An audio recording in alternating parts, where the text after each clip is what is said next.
Okay then students, मैं आपको पहले ये सम की समरी दे देता हूँ कि हम किस तरह से ये सम को सॉल्व करने वाले हैं, और उसके बाद हम एक एक स्टेप्स को सॉल्व करेंगे। ठीक है बच्चों? तो दिया ये है कि ए बी सी डी एक रोम्बस है, P mid point A B का, Q mid point B C का, R mid point C D का और S mid point A D का, ये गिवन है। मैंने कुछ एक्स्ट्रा बना लिया है यहाँ पर, जैसे मैंने डायगोनल्स ए सी और डायगोनल बी टी को मैंने ज्वाइन कर दिया है। बराबर बच्चों? यहाँ से मुझे बड़ा इंपॉर्टेंट इन्फॉर्मेशन मिलेगा, इसलिए मैंने ये काम किया है। तो जिस तरह से हमने फर्स्ट सम में, देखो फर्स्ट सम और इसमें कोई ज़्यादा फर्क नहीं है, जिस तरह से आपने फर्स्ट सम में ये अंदर वाला क्वाड्रिलैटरल को पैरेललोग्राम प्रूफ किया था, वैसे इसी सम में भी हम इसको पैरेललोग्राम प्रूफ कर देंगे। ठीक है बच्चों? अब एक ऐसा पैरेललोग्राम जिसके एंगल्स 90 हो, वो कोई और नहीं रेक्टेंगल होता है। पहले रेक्टेंगल होता है, बाद में स्क्वायर होता है। वो स्क्वायर के लिए उसके एडजेसेंट साइड को इक्वल भी प्रूफ करना पड़ता है, ये बात याद रहे आपको। तो एक ऐसा पैरेललोग्राम जिसके एंगल 90 हो, वो कोई और नहीं स्क्वायर है, और मैं इसको 90 प्रूफ कर जाऊंगा। कैसे प्रूफ कर जाऊंगा? यहाँ पर देखो, तो ये AC और BD है, ये रोम्बस के डायगोनल्स है, और रोम्बस के डायगोनल्स एक दूसरे के क्या होते हैं? Perpendicular. They are perpendicular to each other. तो यहाँ पर ये 90 डिग्री है, मैं इसको पैरेललोग्राम प्रूफ करूँगा। फिर मैं ये जो है P, यहाँ पर एक कोई पॉइंट ले लूँगा, यहाँ पर कोई पॉइंट ले लूँगा, और इसको भी मैं पैरेललोग्राम प्रूफ करूँगा। और पैरेललोग्राम के ऑपोजिट एंगल्स क्या होते हैं? अगर ये 90 तो ये भी क्या हो जाएगा? 90। तो एंगल P 90, तो एक एंगल 90 हो गया, यानी पैरेललोग्राम का दूसरा ऑपोजिट वाला 90 होगा। और ये पैरेललोग्राम है तो एडजेसेंट एंगल भी 90 और वो भी 90। तो अगर सारे एंगल्स किसी पैरेललोग्राम के 90 है तो पैरेललोग्राम कोई और नहीं, सबसे पहले क्या होगा? वो रेक्टेंगल होगा। ठीक है बच्चों? तो विदाउट वेस्टिंग टाइम हम सम को स्टार्ट करते हैं। और यहाँ पर आप यहाँ पर ध्यान दो,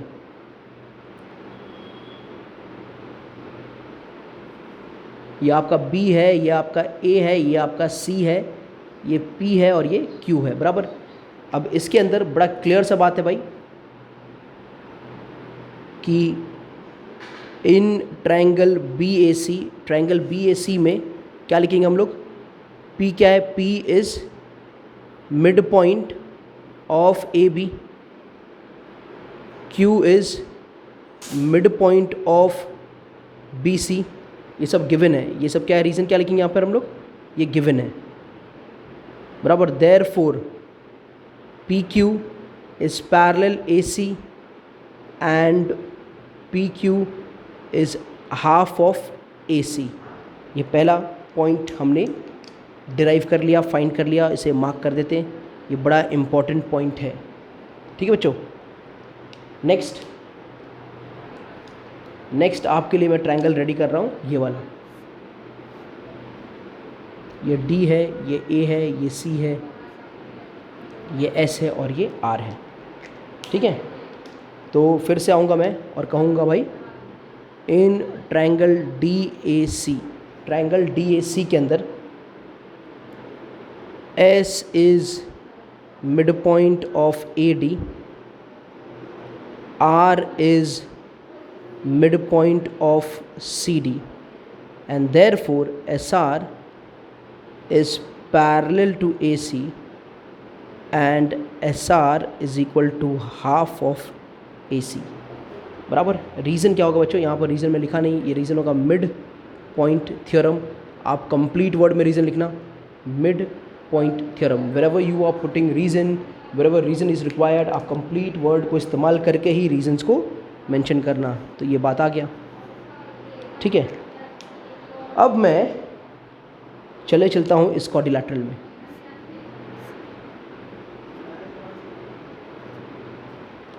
तो PQRS में PQ जो है, बराबर, वो AC को पैरेलल है। देखो यहाँ से इसे हम स्टेटमेंट 1 भी दे देते हैं और इसे स्टेटमेंट हम 2 कहते हैं। देखो बच्चों, PQ AC को पैरेलल है, SR भी AC को पैरेलल है, तो PQ और SR क्या हो जाएगा? पैरेलल हो जाएगा। तो ये हमारा in quadrilateral Q R S, P Q is parallel S R, P Q is parallel S R, P Q is parallel S R and P Q is equal to S R from 1 and 2। ये quadrilateral P Q R S में आपको पता चला है कि 1 and 2 से, ये 1 से और 2 से, कि देखो पी क्यू ए सी को पैरेलल है और पी क्यू ए सी का आधा है, एस आर भी ए सी को पैरेलल है और एस आर भी ए सी का आधा है। तो ये पी क्यू और एस आर पैरेलल हो जाएगा और ये पी क्यू और एस आर क्या हो जाएगा, इक्वल हो जाएगा। तो फ्रॉम 1 एंड 2 ये बात हमको पता चल गया। ठीक है, अगर ये पी क्यू इसको इक्वल भी है और पी क्यू इसको पैरेलल भी है, therefore quadrilateral P Q R S is a parallelogram. Same pair of opposite side is equal and parallel as same pair of opposite sides are equal and parallel. Equal भी है और parallel भी है, वही पैर। तो ये क्या हो जाएगा, पैरेललोग्राम हो जाएगा। ठीक है बच्चों। अच्छा, अगर यहाँ पर मैं नाम m डाल दूँ और यहाँ पर नाम मैं n डाल दूँ, n, तो आप देखो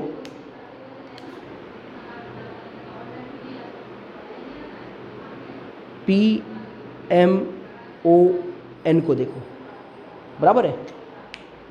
तो अगर पी क्यू एस आर को पैरेलल है तो ये जो पी एन है वो एम ओ को भी पैरेलल होगा, बराबर। ये पी क्यू जो ए सी को पैरेलल था तो पी एन एम ओ को पैरेलल होगा, बराबर है। आई बात समझ में।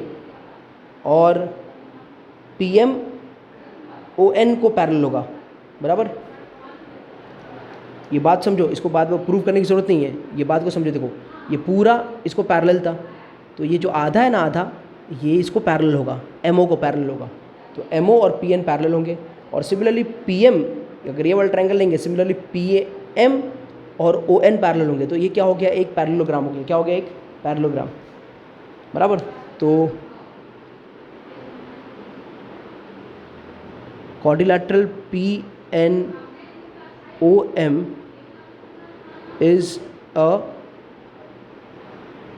पैरेललोग्राम, इज अ पैरेललोग्राम, बराबर। एज, इसका रीज़न क्या आ जाएगा, as P N is parallel to M O and P M is parallel to N O. तो ये पैर और ये पैर पैरेलल, ये पैर और ये पैर पैरेलल, तो वो भी क्या होगा, एक पैरेललोग्राम होगा। अब समझो, अब नेक्स्ट पॉइंट में जो हमारा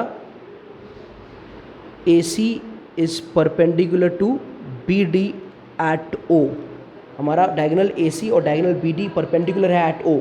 ऐसा क्यों, डायगोनल्स ऑफ रोम्बस,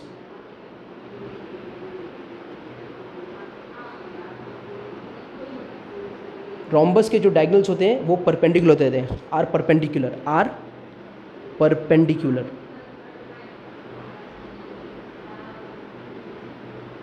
वो परपेंडिकुलर होते हैं, बराबर। देयरफॉर एंगल, कौन सा एंगल, एन ओ एम, ये वाला एंगल एन ओ एम, बराबर, यानी ये वाला angle will be equal to 90 degree and therefore angle M P N is equal to angle P, पूरा एंगल पी, ये पूरा angle P will be also equal to 90 degree. Opposite angles of parallelogram,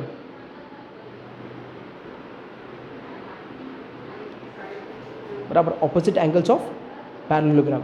ठीक है, तो हमने सबसे बड़ा चीज़ क्या प्रूफ कर दिया, जिसे हमें रेक्टेंगल प्रूफ करना था, उस पैरेललोग्राम में हमने क्या प्रूफ कर दिया, हमने ये प्रूफ कर दिया भाई कि उसका एक एंगल 90 है। ठीक है, अगर पैरेललोग्राम का एक एंगल 90 होता है, बराबर, कोई भी एक एंगल 90 है, तो पैरेललोग्राम कोई और हो ही नहीं सकता। वो कौन होगा, वो रेक्टेंगल होगा, बराबर है। Therefore quadrilateral P Q R S is a rectangle, बराबर। और parallelogram with angle equals to 90 degree is rectangle. Any parallelogram with one of the angle equals to 90 degree is a rectangle. A parallelogram with one angle equals to 90 degree is rectangle. तो कोई भी parallelogram जिसका एक angle 90 degree हो वो कोई और नहीं होता है, कौन होता है? रेक्टेंगल होता है बच्चों। तो ये क्वेश्चन भी आपको समझ में आ गया होगा। ठीक है, तो हमने ये प्रूव कर दिया।